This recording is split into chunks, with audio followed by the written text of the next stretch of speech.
Jom infak Ramadan Perkim. Kutipan derma dijalankan untuk menampung aktiviti kebajikan sepanjang bulan Ramadan.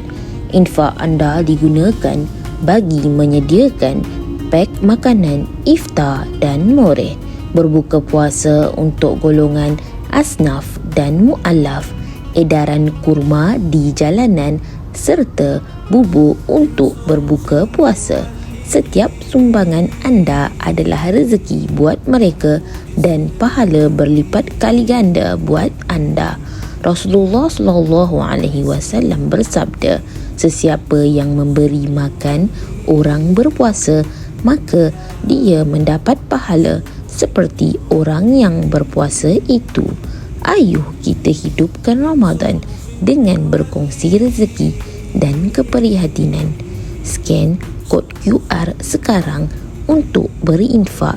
Infak Ramadan Perkim dari kita untuk ummah.